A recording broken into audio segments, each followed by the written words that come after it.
Let me take you through a step-by-step sourdough tutorial so that you can make your own delicious sourdough at home. Now I'm showing you the whole process in this video, so stay with me. This is the only video you will need. So first we're adding 200 grams of our peaked sourdough starter and mixing that with 700 grams of water. I mix it until it's nice and milky before we add in 1,000 grams of flour and 20 grams of salt. Then we're going to mix everything until we form a nice shaggy dough.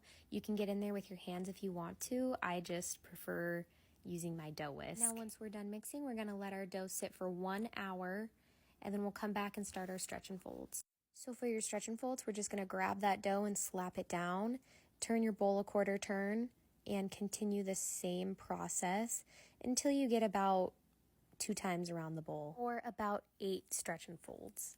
You can see that the gluten is already building and my dough is already getting stronger, as it's not quite as stretchy as it was in the beginning. Now since we're done with our first set, we're going to go ahead and cover and wait 30 more minutes. And now we're on to our second set of stretch and folds, and we're just going to do the same thing. We're going to grab that dough, pull it, stretch it, slap it down, go around the bowl about 4 to 8 times, whatever you feel comfortable with.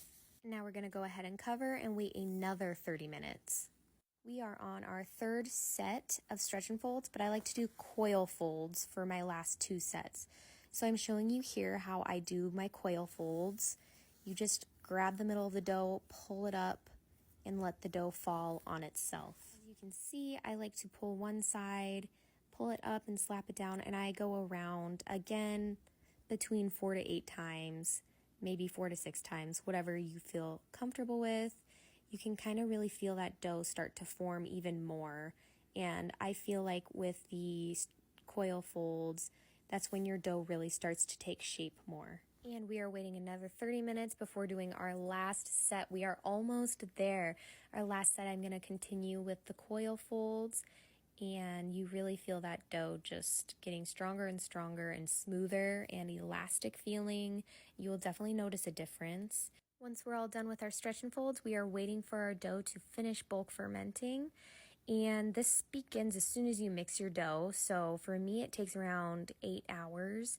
Some signs I look for is that it's jiggly, it pulls from the side easily without sticking, and it's going to have lots of nice bubbles on top and throughout, and it comes out of the bowl nice and clean just like this. Now I'm going to go ahead and split my dough since this recipe called for 2 loaves. You can totally weigh them if you want. I am not right here because these are for me, so I'm just going to go ahead and shape them. And this is how I like to do it for my first shape. As you can see, I'm taking my bench scraper and I'm just doing a circular motion and kind of getting it formed into a ball like I'm doing here. And I am going to go ahead and cover our little boules and let them sit for another 30 minutes before we perform our final shape. This is one way you can perform your final shape. I just like to stretch and do the trifold. I think it's easy. You're just going to take one side, fold it over, take the other side and fold it over that, and then roll it up like a burrito. As I'm rolling, I'm just slightly pulling and tucking it in as I go. As you can see, it's a little sticky for me. If you want to put down some rice flour, you can. I don't right now.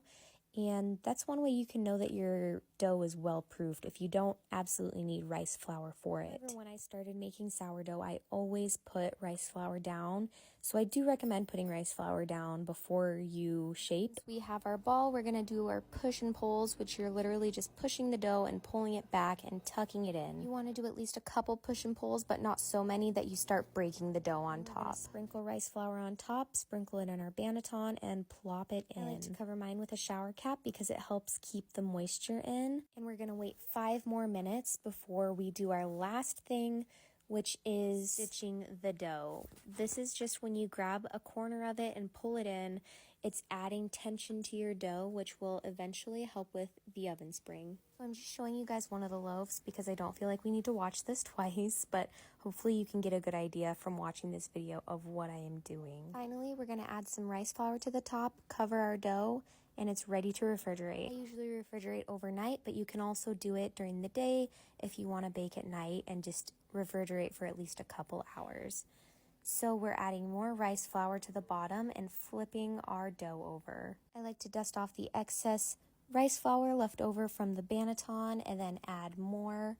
And then you are ready for your design. I decided to do a little heart today. I don't really know why, and I definitely could have shaped it better, but it's still gonna turn out cute and delicious nonetheless.